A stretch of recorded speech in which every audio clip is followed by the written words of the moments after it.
Hello guys, welcome to Dr. Science. So today we are going to talk about hypersensitivity reactions. So let's start. So first we have to know the definition of what is meant by a hypersensitivity reaction. So suppose here is a guy and you can kill this guy with a simple knife or a simple bullet, okay? But instead you buy a tank and you throw a missile at him, okay? So this is an exaggerated response, right? There is an increased response. You don't need a tank to kill a guy, you just need a small bullet or a knife. So the same thing is with immune system. Suppose here is a bacteria. Instead of killing with one antibody, you create like thousands of antibodies. So what will happen? Not only they will destroy this microbe, they will also destroy the tissue present there, okay? And we don't want that to happen. This is called as wait a second, this is known as hypersensitivity reaction. Hypersensitivity reaction is nothing but an increased immune response compared to the normal one, okay? So that is called as the hypersensitivity reactions. So hypersensitivity reactions are classified into 4 types, and today we are going to talk about type 1 hypersensitivity reactions. The others are type 2, type 3, type 4. In type 1 hypersensitivity reaction, it is also called as immediate type of hypersensitivity reaction. Why it is called as immediate type? Because it happens so fast. It happens between 0 to 2 hours, okay? That's why it is called as immediate type of hypersensitivity reactions, okay? So let's jump into the topic. So here is type 1 hypersensitivity reaction. So what happens in this? So it is also called as, wait a second. So here is the definition. Type 1 immediate or type 1 hypersensitivity is a rapid immunological reaction which occurs in a previously sensitized individual that is triggered by binding of an antigen to IgE antibody. So what is the meaning? I mean, this definition is very complex, right? I'll just break it down to you. So suppose this is a guy and he visited a farm, and in farms there are a lot of pollen, right? So what happens if this guy is allergic to this pollen? Obviously he will produce a lot of antibodies against it. So what is the mechanism there? So suppose this is the plasma membrane and here is the pollen, and pollen enters into our blood. Once it enters into our blood, they are taken up by antigen presenting cells, which are dendritic cells, right? So dendritic cells, they will take a bite of this pollen. This is the pollen here. They will take a bite of this pollen and they will go to the T cells. These are the naive T cells. Naive T cells are nothing but immunologically inexperienced T cells, okay? So they give this pollen to this immunologically inexperienced T cells. So they will take a bite of this pollen here, and once they take a bite of this pollen, they convert it into T helper 2 cells. This is very important because in type 1 hypersensitivity reaction, it is mainly mediated by T helper 2 cells, okay?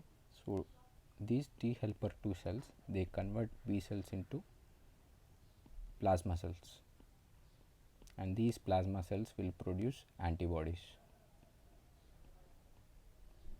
So what are the contents of T helper 2 cells? So suppose this is a T helper 2 cell here. It have these small cytokines present inside it. So here are the three important cytokines. So suppose this cytokine is interleukin 4, this cytokine is interleukin 5, and this cytokine is interleukin 13. So what are these function of interleukin 4, 5 and 13? We have to know it. So interleukin 4 tells these plasma cells, okay, they tell the plasma cells to increase, to produce more IgE type antibodies, okay. That is the function of interleukin 4. Whereas interleukin 5, it will convert the inactivated eosinophils into activated eosinophils, okay. That is the functions of interleukin 5. Next is interleukin 13. What is the function of interleukin 13? Yeah, they will tell the plasma cells to increase the production of IgE. They increase the production of IgE antibodies,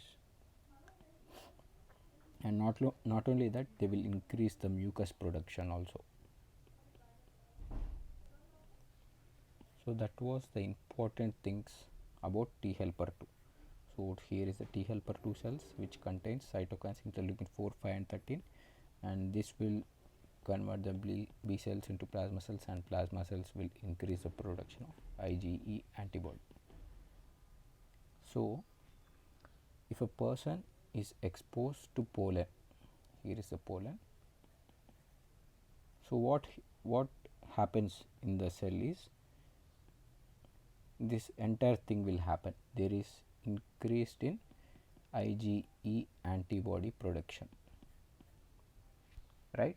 Because obviously the dendritic cells will take the pollen and give to T helper 2 cells. T helper 2 cells will increase the production of interleukin 4, 5 and 13, and there will be IgE production. So that was about it. Next we will talk about mast cells. We have to know the difference between a mast cell and a basophil. So here is our hero, mast cells. Mast cells, they are mainly bone marrow derived, okay, they are derived from bone marrow, and not only that, they are mainly present, so they are present below the blood vessels, okay. So these are the blood vessels, they are present below the blood vessels. Their quantity is most abundantly present near the blood vessels and near some types of nerves, okay, nerves. And not only that, it is also present below the subepithelial space, okay, it means the skin. So that was about mast cells. So not only that, mast cells, so here is a mast cell, here is a mast cell, and these mast cells have granules, small granules in it, and in these granules they contain acidic proteoglycan. What is this acidic proteoglycan? This acidic proteoglycan, as all positive binds with negative, are attracted to negative. Acidic type of proteoglycans are attracted to basic type of dyes, okay. So here the basic dye is toluidine blue. So the dye for mast cells is toluidine blue, okay, mast cells dye. So not only that, these mast cells, they contain the receptors. This receptor is called as Fc epsilon Ri, okay. What is this receptor? What does it mean? So as previously we talked about, these are the IgE antibodies, and IgE antibodies contain two portion. This portion is called as FAB portion. FAB means fixed antigen binding, whereas this portion here, it is called as the FC portion. Okay, FC means constant portion. So this FC portion will go and bind here of the mast cells. So what does this mean? Suppose here are the mast cells and there is a pollen. A single pollen comes. So what will happen? There will be production of antibodies. What type of antibodies? IgE antibodies, right? And these mast cells contain this special type of receptor called as FC. Wait a second. They contain this special type of receptor called as FC epsilon R. So what happens? This IgE antibody will come and sit here. So this was the first exposure to the pollen. So after a week, this guy goes to the same farm and is again exposed to the another pollen. What will happen? So again this guy enters the farm, and here again there is mast cells, and what will happen? Here is the FC epsilon receptor I, and already one antibody is binding here due to first exposure. Okay, and here is the pollen. Okay, and again second time he visited the same farm, and again pollen gets he is exposed to pollen. Okay, so what will happen? Again there is another antibody sitting on the receptor. Okay, so this is called as sensitization. So what is meant by sensitization? Suppose here is a guy. If you hit him first time, or if you slap him first time, he will become sensitive, right? And again if you hit this guy second time, he becomes more sensitive. The same is with mast cells. So first time you attack them with pollen. Okay, they are like, they keep these antibodies on their surface receptors. Second time the same pollen is exposed, and second antibodies comes and sits there. Once they become more sensitized, they will burst out of tears and they will release granules. Okay, they will release some granules.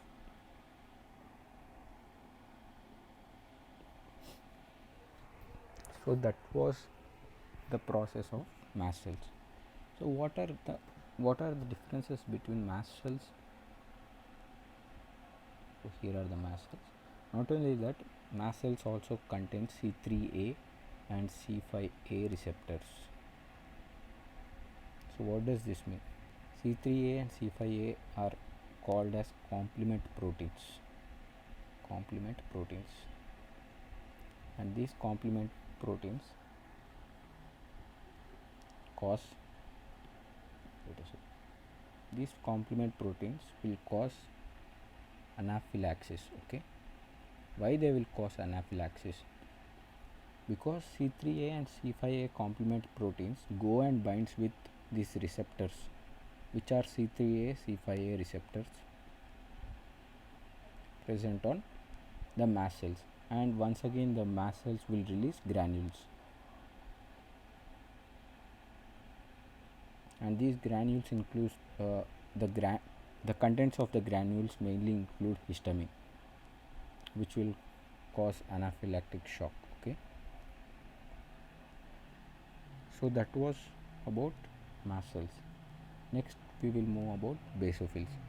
So what are these basophils compared to mast cells? So here is our hero, the basophils. Basophils also have receptor for Fc portion of the IgE antibody. Okay, it is similar to mast cells, but the thing here is basophils are less in number compared to mast cells, and they are mainly found in the blood, whereas mast cells are found in the tissues, right? Mast cells are found in the tissues, whereas basophils are present in the blood, and they have everything similar to mast cells, like the Fc epsilon RI receptors and everything. So that was about mast cells and everything. So I will give a brief explanation. So here is the pollen entering, and this pollen is eaten up by dendritic cells, and dendritic cells will go and present this pollen to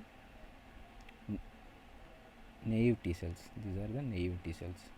Naive T cells will take this pollen, and they gets converted into T helper 2 cells. Okay, so here is T helper 2 cells which release interleukin 4, 5 and 13, and this interleukin 4, 5 and 13, you know the process. They will increase the production of IgE antibody,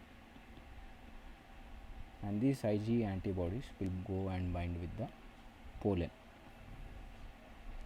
and once these are produced, they go and bind with the mast cell. Why they will go and bind with the mast cell? Because they have the receptor Fc portion of the IgE goes and binds with the Fc epsilon RI receptor present on mast cells, and once they get there is a second exposure. Obviously they have to get sensitized, right? It means they have to get beaten up. Okay, they have to get a second exposure of the same pollen. This is known as sensitization, and once they get sensitized, they run into tears, and they will release histamine and other side inflammatory mediators. Okay, so that was the process of type 1 hypersensitivity reaction. And in this, suppose, so once this entire process is called as allergy. Okay, this entire reaction is called as allergy, and the pollen is the one which caused the thing, right? This is called as allergen. So the pollen is called as allergen, whereas the entire reaction is called as allergy. So once the mast cells are activated, they can cause two types of effects. One is local effects and the other is systemic effects. Local effects are nothing but like they can cause a skin rash or they can cause a blister, whereas systemic effects, it can cause anaphylactic shock. Why it will cause anaphylactic shock? Because these mast cells present here, they have receptors for C3A and C5A, which are called as anaphylotoxins. These are the complement proteins. These proteins will go and bind with these receptors, and there will be histamine release. Okay, that's why this will cause anaphylactic shock. So this type 1 hypersensitivity reaction is divided into two types. One is immediate response. The response is very immediate. Okay, which it means it happens between 0 to 2 hours. And the second one is late response. Why it is called as late response? Because it happens between 3 to 24 hours. And late response is mainly seen in asthma and allergic rhinitis. Okay.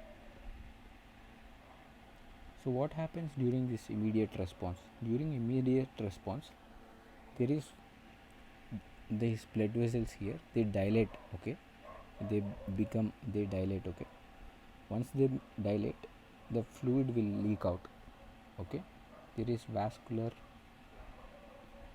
leakage, or we can simply call as vascular permeability. There is increased vascular permeability, increase in vascular permeability, and there is increased vasodilation.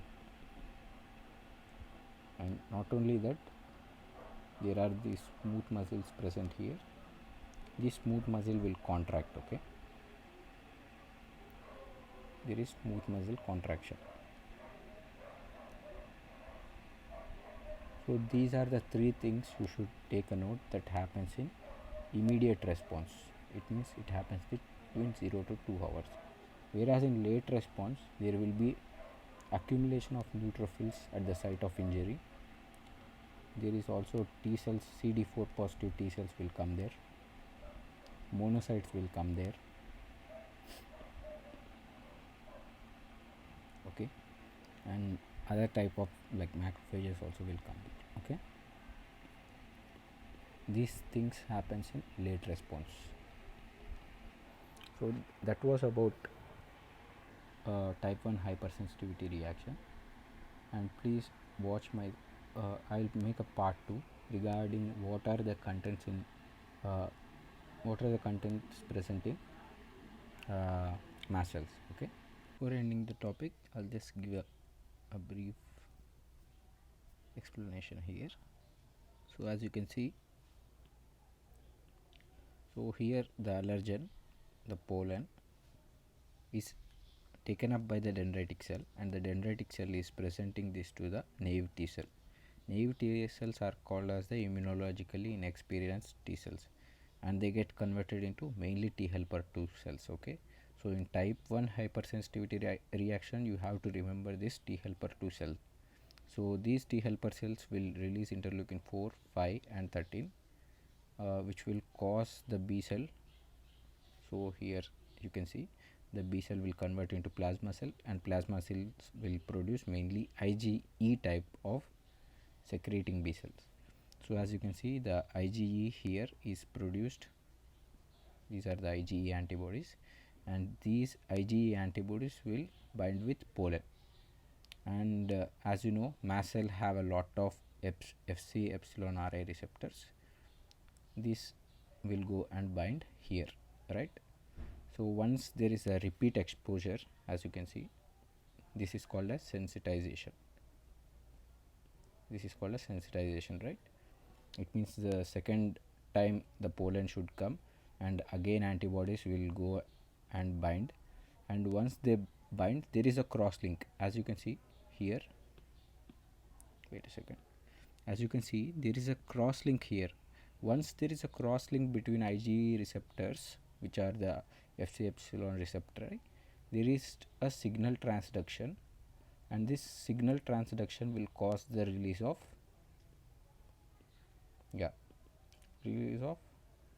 histamine. So as you can see, there is a lot of histamine released from the mast cells, activation of mast cell and release of mediator. So there will be release of vasoactive amine and lipid mediators, which will lead to immediate is between 0 to 2 hours, whereas late phase is from 3 to 24 hours, right, as you can see here. So in immediate type of reaction, there is vasodilation. So here is a normal vessel, but in immediate type there is a vasodilation. Once the blood vessels are vasodilated, they will leak the fluid outside. This is called as increased vascular permeability, and not only that, they will cause the smooth muscle present here. The smooth muscles will contract, right? So that happens in immediate. Whereas in late type of here, as you can see, the late will produce a recruitment of neutrophils will come there, basophils, eosinophils, and CD4 positive T cells. all these cells will be seen in late type of reaction, which happens between 3 to 24 hours. I will create a part 2 video of this, because you have to know what happens in immediate response and late response, and what are the granules and mediators present in mast cells. So please watch my part 2 video on this one. Thank you.